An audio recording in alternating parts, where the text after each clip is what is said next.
Je lis du livre d'Apocalypse, chapitre 21, les versets 22 à 26. Je ne vis point de temple dans la ville, car le Seigneur, Dieu Tout-Puissant, est son temple, ainsi que l'agneau. La ville n'a besoin ni du soleil, ni de la lune pour l'éclairer, car la gloire de son Dieu l'éclaire, et l'agneau est son flambeau. Les nations marcheront à sa lumière, et les rois de la terre y apporteront leur gloire. Ses portes ne se fermeront point le jour, car là, il n'y aura point de nuit. On y apportera la gloire et l'honneur des nations. Notre thème, c'est la ville sainte. Prions. Notre Seigneur et notre Dieu, les enfants d'Israël en Égypte aspiraient à voir une terre promise. Et à travers les lectures, nous voyons que tu avais préparé quelque chose pour eux. Mais nous, Seigneur, tu as aussi préparé quelque chose pour nous. Merci pour ta parole. Merci pour la lumière que tu nous donnes là-dessus. Bénis ce moment que nous faisons à étudier ta parole, nous t'en prions, au nom de Jésus et pour ta gloire éternelle. Amen. Rappelle-toi, nous avons vu hier dans Deutéronome, chapitre 6, les versets 18 et 19, ce que l'Éternel prépare pour ses enfants. Alors, je vais relire ces deux références que nous avons vues hier matin. Tu feras ce qui est droit et ce qui est bien aux yeux de l'Éternel, afin que tu sois heureux et que tu entres en possession du pays que l'Éternel a juré à tes pères de te donner après qu'il aura chassé tous tes ennemis devant toi.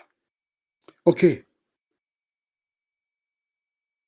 Les enfants d'Israël retournèrent, je dis bien retournèrent, parce que le terrain qu'ils occupaient, celui d'Abraham, il avait reçu parce qu'il était vide quand Dieu l'a donné. Quand ils sont descendus en Égypte, ils ont passé 430 ans. En leur absence, des gens se sont accaparés des terrains. Dieu a permis cela. Les gens ont nettoyé le terrain, ils ont conçu des maisons, etc. Sur un terrain qui appartenait à Abraham et ses descendants.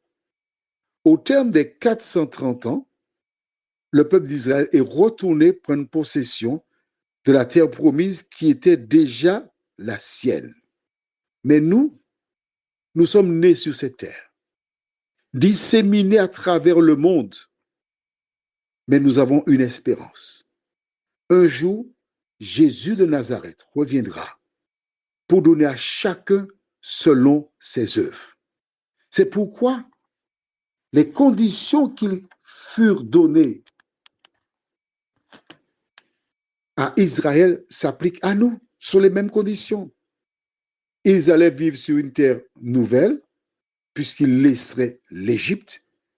Ils devaient abandonner les pratiques égyptiennes qui sont en opposition avec les pratiques divines.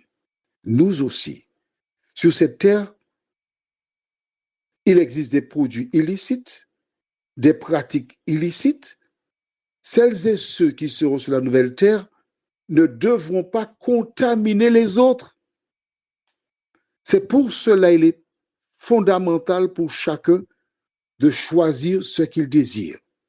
Dans Deutéronome 30, verset 15, Dieu dit, « Voici, je mets devant toi la vie et le bien, la mort et le mal. Tu as le choix. » Prions. Notre Seigneur et notre Dieu, nous avons eu la description de cette ville que tu prépares pour tes enfants. Merci Seigneur.